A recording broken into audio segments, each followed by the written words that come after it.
Good morning, Chris. Great to see you too. And thanks for giving us the opportunity to sponsor Connecticut Business Day. It always is one of our favorite days.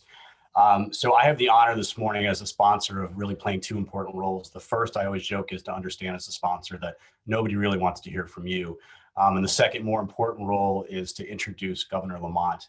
And I thought I would do that not by sort of going through his bio, because I think we all know the governor so well now, particularly after the events of the last year, but to really talk about my own personal experiences with him as our chief executive. He is the fifth governor who I have had the opportunity to work with in some form or fashion in my career. And I can tell you he is fundamentally different than the previous four.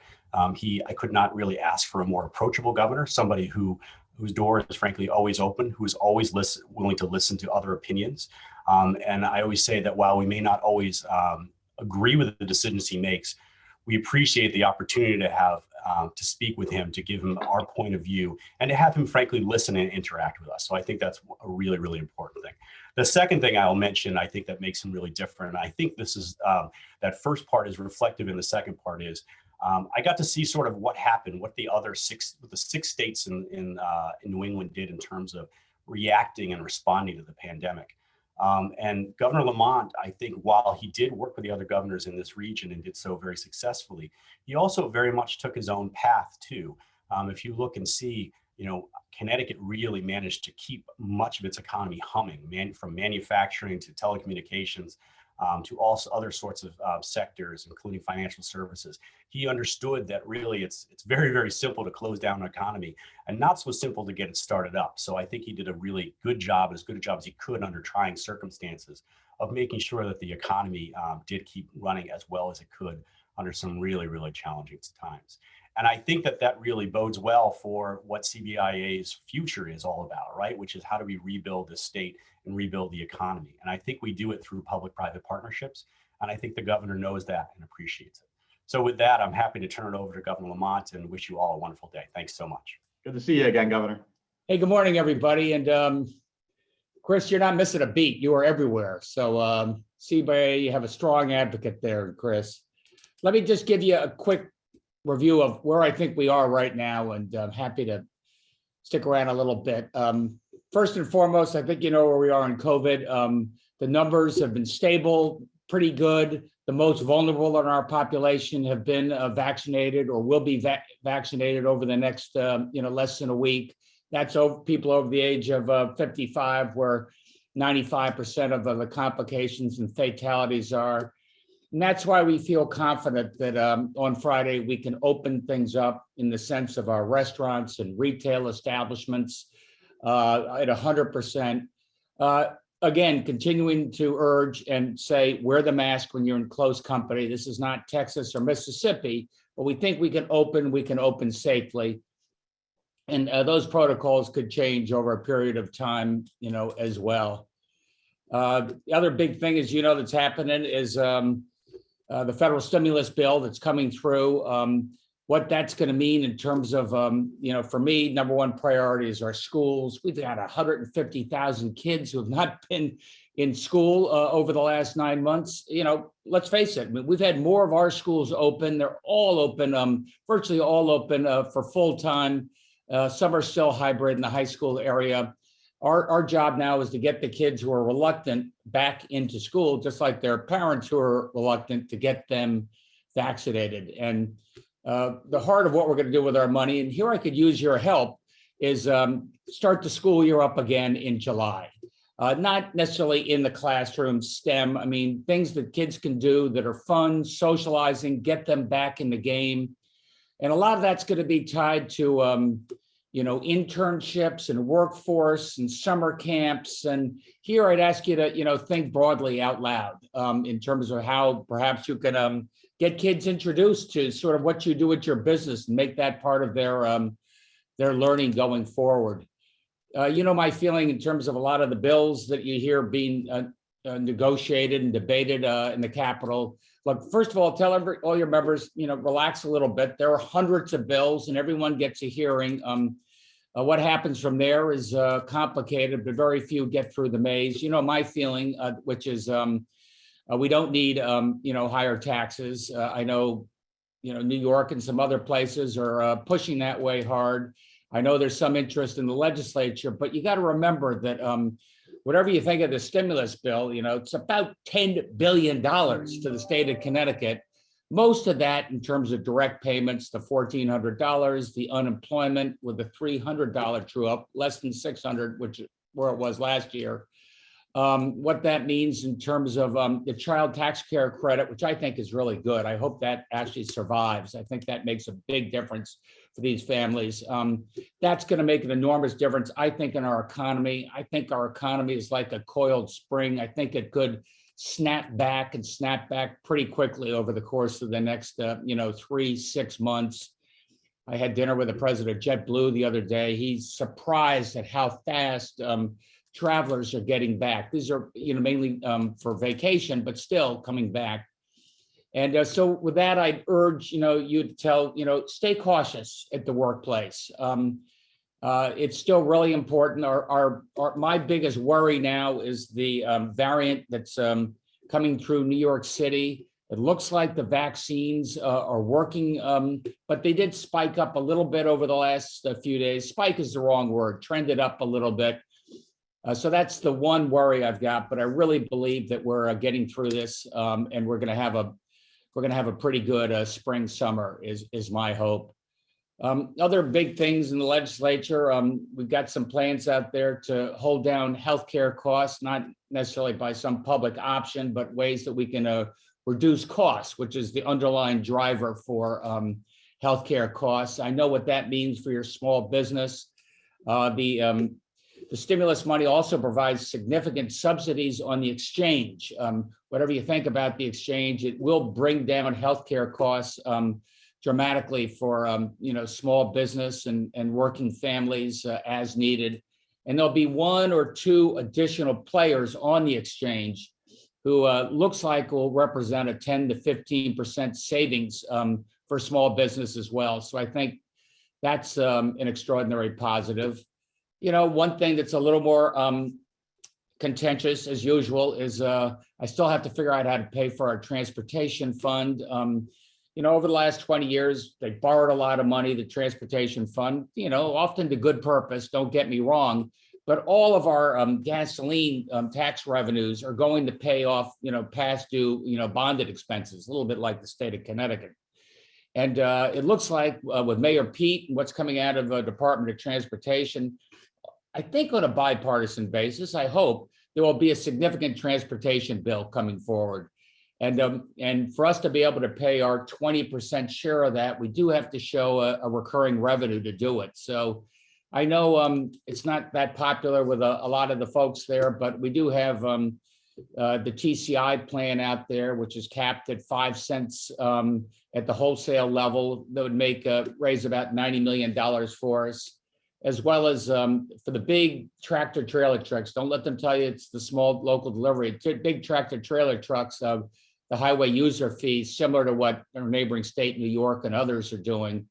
So it's a way that we could raise a little bit of money that makes us best advantage to speed up transportation, speed up our commute, and continue to fix our roads and bridges. That's my one ask. If you can figure out, if you could find ways to support that. It's never easy in the legislature, right? Oh my God, there must be another way to do it. I've explored every other way. And I think this makes the most sense. But I don't want to leave you on that. I want to leave you with the fact that I think the Connecticut economy is strong. Our budget is strong. I think we're going to continue to make a big effort to get people back to work. You should know, in closing, that the other big thing we're getting out of this federal money is childcare and daycare. And Beth Bai work hard working with Chris and the CBIA, how we can help you in terms of childcare to help you get people back to work, get those restaurants back at 100% capacity. And, for the near term, we can pay for that. So these are all reasons that I'm optimistic. I hope you're optimistic, and I appreciate all the good work that CBIA does. Governor, thanks for those remarks and really for the inspiration. I've been talking to your team and hearing from the business community. It's been a year now, Governor, and I think we're all a little worn down. Probably no one more than you, so to your credit. And I appreciate the inspiring remarks.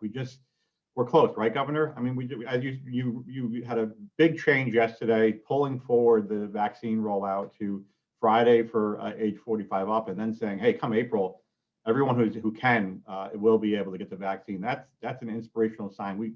Would you say, Governor, we're pretty close to the other side of this tunnel?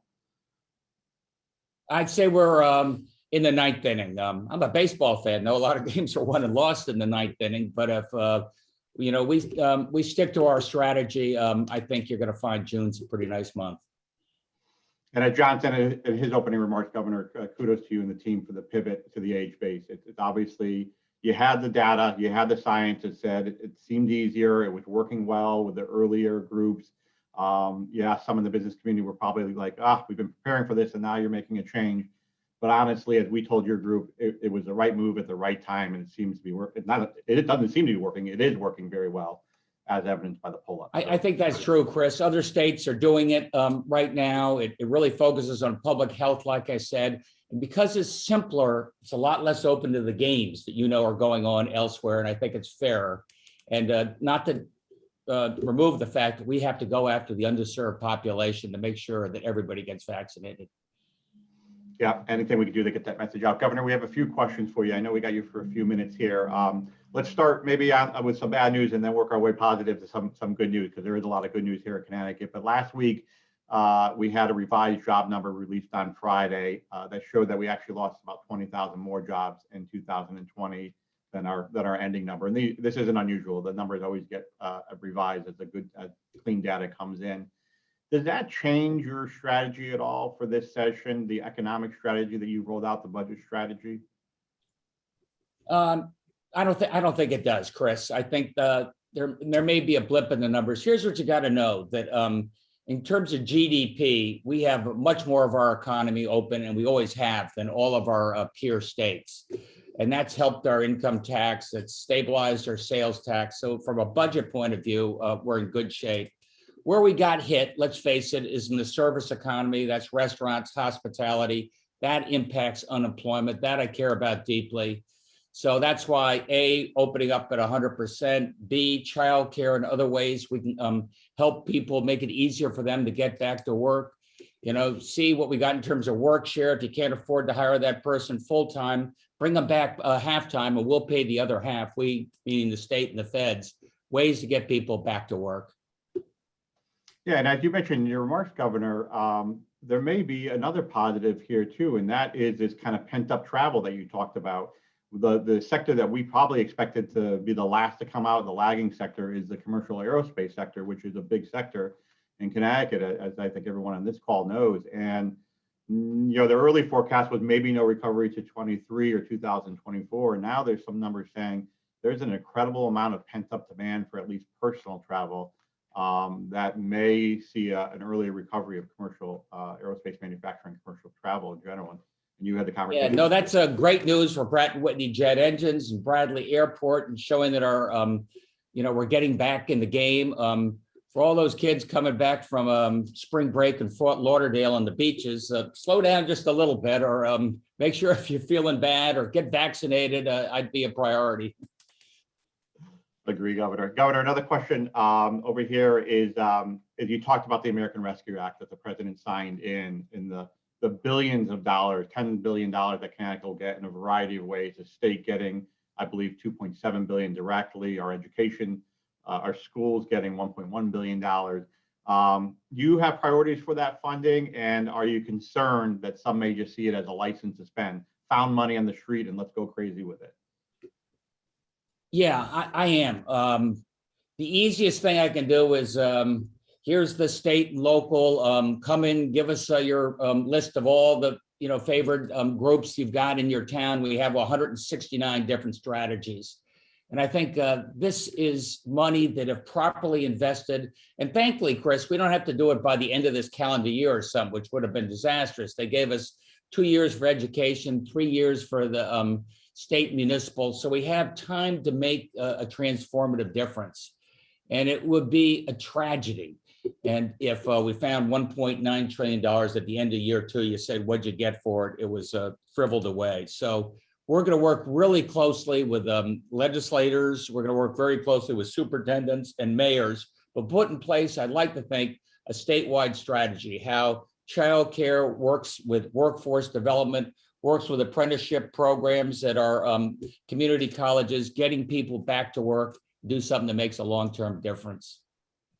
And Governor, we support one of your major strategies for it that you rolled out before the funds even came available, but obviously you had some insight, and that's using it to fund the out year deficits, if you will, keep the rainy day fund intact, continue with the surplus of the rainy day fund, which allows us to pay down our long-term liabilities, which in our surveying of members is always the number one concern the business community has, is how are we going to fund these long-term liabilities that are hanging overhead. So we're right there with you, Governor. If there's anything we could do to advocate for the use of the funds, obviously aside from economic growth, we'd all just like to see massive economic growth that funds the out year deficits that we have, which are much lower than originally planned. So if anything we could do to help you, is that still your strategy? Use some of those federal funds for the out year budget, keep the rainy day fund intact? Yeah, that's exactly right. I mean, we put in place a budget that assumed for the next 2 fiscal years, the next one starting on July 1, that without having any broad-based tax increases, we could continue to provide all the key social services that are more necessary than ever without a tax increase. And we just figured, we have a rainy day fund well over $3 billion today. So that was our backstop. And we're not going to have to use that because of the money we're getting from the feds that will, and if I was business, one of the things I like, outside of just cutting all the taxes, at least some predictability and stability. And I think that is what I can assure you right now, that over the next, foreseeable future, which for me is 2 or 3 years, you know what you're going to get. You're right, though. I'm not going to sugarcoat it. We still have enormous unfunded, liabilities. That's debt as well as pension. But, for the first time in history, we're putting money back into the pension fund. Last year, a little bit. This end of this fiscal year, hundreds of millions of dollars. We got a long way to go, but at least it sets a direction.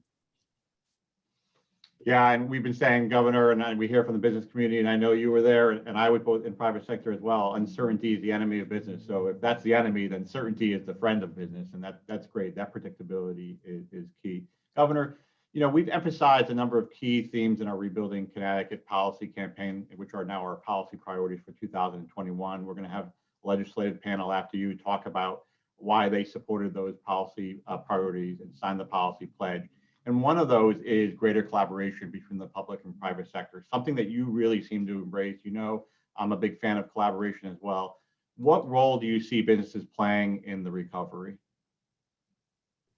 Oh, I think, look, as you remember, Chris, back when everything was closing down last spring, at the same time, we set up our reopening committee. And I had, ingenuity and business leaders, many of whom probably are here at the front table saying, we want to start getting things open. How do we do it safely? If I'm going to open up a restaurant, give us your best idea of how we can do that safely.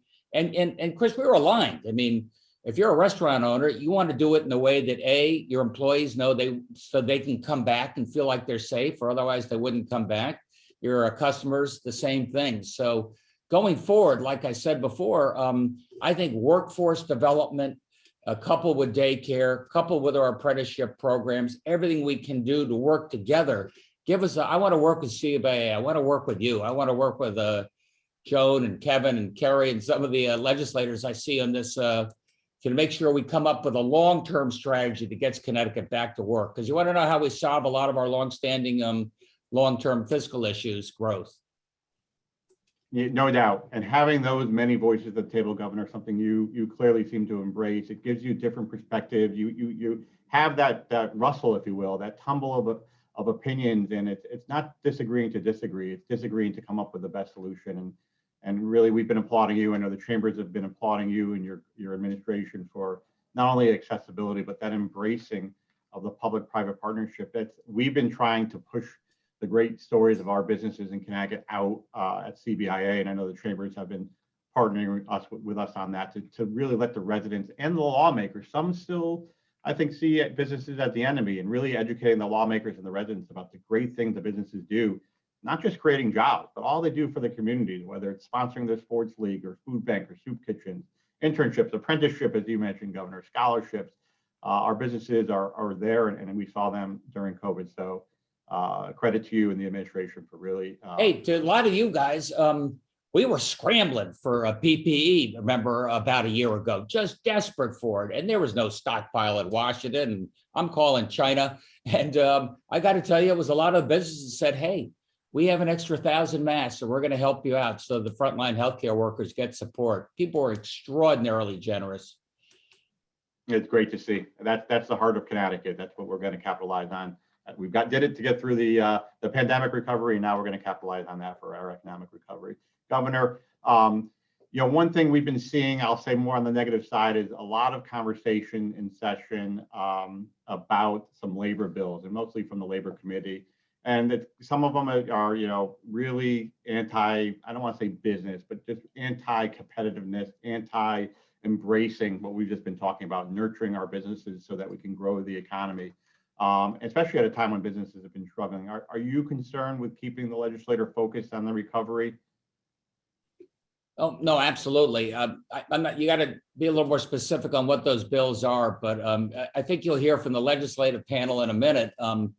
We go through a lot of hoops. And like I said, every bill has a champion, and you get your day in the sun.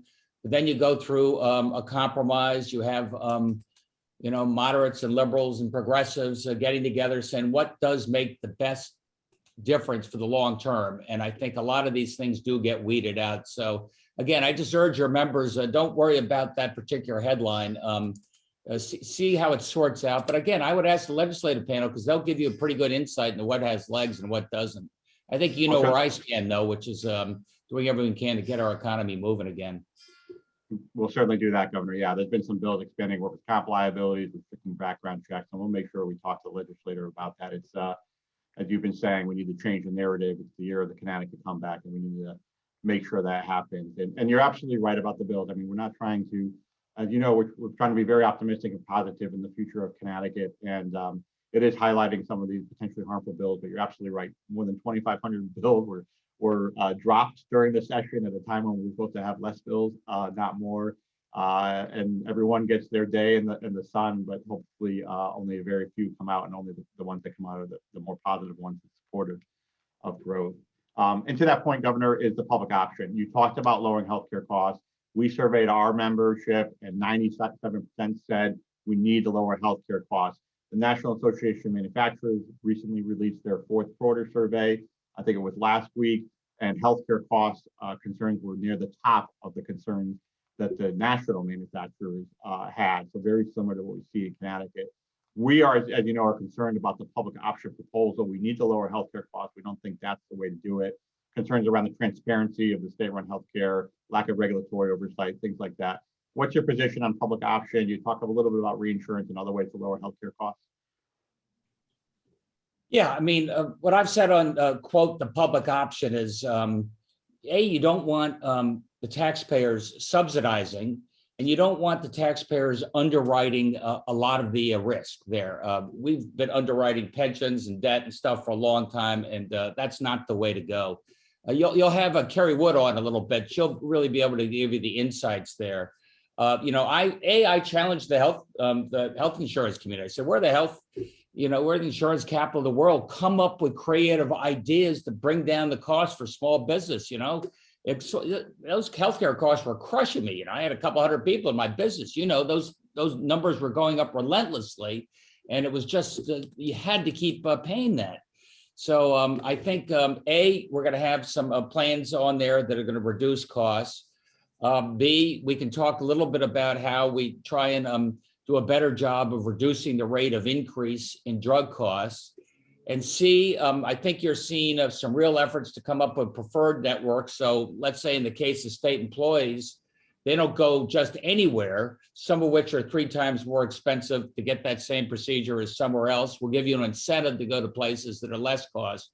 These are the type of creative ideas we have. And you're right, we're looking at the reinsurance as well as one way that we can bring down costs, on the exchange. What you really ought to know is there'll be a dramatic decrease in costs on the exchange, really thanks to some of the subsidies you see coming out of the stimulus bill. Yeah, and as you said, Governor, we have great minds here in Connecticut when it comes to health insurance and healthcare in general. And so back to the public-private partnership, right? Let's leverage that and let's figure out the best solutions to lower it. Governor, in addition to public option, one of the other things that's getting, I'll say, a lot of attention, certainly yesterday it got a lot of press as well, and it has been, is the potential statewide property tax. Some people calling it a mansion tax to help fund our cities. There's concerns around that from a variety of individuals. You know, I don't think many people feel a $350,000 house is a mansion, especially since our real estate finally in Connecticut has been growing, which is what individual residents want to see: personal income growth, property value growth. Any thoughts that you have on a statewide property tax increase? I don't support it. I don't think it's going anywhere, and I don't think we need it. And you know, we are going to be able to do a good job of holding down property taxes, or even better, around the estate aid, with a lot of the municipal aids, you know, coming through to people. And Chris, as you point out, look, it's for the first, you know, we've been losing population. Our small towns, our schools have been depopulating. This has gone on for you know, a decade. And last year of all things, we started up more businesses than we had before, at least on paper. And B, we had 50,000 people move to the state of Connecticut. And not all old guys like me. I mean, young people with young families and entrepreneurs who wanted to start up businesses. That makes a big difference in terms of bringing our towns and cities to life. You know, we don't need more taxes. We need more taxpayers, as I've said 100 times. And that made a difference on our budget as well. I don't want to step in the way of that momentum. Absolutely, Governor. It's what we've all been kind of complaining about for 10, 15, 20 years, maybe longer, right? Is that the businesses left, the jobs left, the individuals left, whether they were tied to those jobs or for some other reason. And finally, this last year, we saw individual growth. We saw record number of business startups, 40,000 growth, I think 22,000 net business startups in Connecticut. Taxpayer base expansion, if you talk about growing the base, not growing the amount of taxes. And as a result, we pivoted from a deficit this year to a surplus, and we lowered the deficits in the out years. That was part of it, not the only reason. And that's why we embrace policies. As we say in the business community, it's not just supporting policies that grow the businesses for the businesses. It's for every resident of Connecticut. They want to see personal income growth. They want to see job opportunities so that they can have a career and grow. And then they want to see real estate growth. And we've seen those three things, Governor, and appreciate you emphasizing that we need to capitalize on them. And certainly the statewide property tax is not the way to do it. Governor, let's crystal ball it here if you can. You know, this time next year, you're back at Business Day. Hope we're in person. Hopefully we're back to normal. You're addressing the big crowd over in the LOB. And either tell us what you think the economy will look like 12 months from now, or what do you want it to look like? You close your eyes, what do you envision Connecticut looking like 12 months from now? Oh, I believe that a year from now will be in even better shape. I think, you know, you'll know where our budget is, and we have fiscal stability where you've got a lot of unanswered questions in some of our neighboring states. So people taking a second look at the state of Connecticut. I think from a lifestyle point of view, a lot of people, you know, hey, my kid, I want to be in the big millennial city where it's all happening. Well, maybe that was true 5 years ago. It's a lot less true today. I think you're going to continue to see a trend, I believe, of people moving out here. That means for your businesses, makes it easier to find, you know, talent that you can get to work. My job is to make sure that talent is got the training they need to fit the needs of each and every one of you. And I'll be particularly proud when I'm able to say all of our kids are back in school. And we made a big effort. It's all about the kids, to get them back in the game. We worked hard over the last year, and I'd like to think they're catching up, and they got a sunnier future too. Well, we look forward to working with you, Governor, and making that vision happen. Thanks for your time today. Hopefully we will see you soon in a packed Yard Goat Stadium, Dunkin' Donuts Stadium, maybe throwing out the first pitch after we've all been vaccinated and we're back to full capacity. So thanks for everything you've done the past year. Thanks for supporting the business community, CBIA, the chambers, and everyone. We know it's been a long year, and we're almost at the end, Governor, so we appreciate it. Yeah, thanks. Okay, great. Yeah, you and I, we're going to go to Yard Goats together. I'm looking forward to that. And each and every one of you, thank you. And thank you for being champions for the state of Connecticut. I mean, you can't have one person sales job here. And nobody has better credibility about where this state is going than each and every one of you. You all have associates or partners or supply chain out of state. tell them to rethink and come on over. We need them here in Connecticut. Thanks, everybody.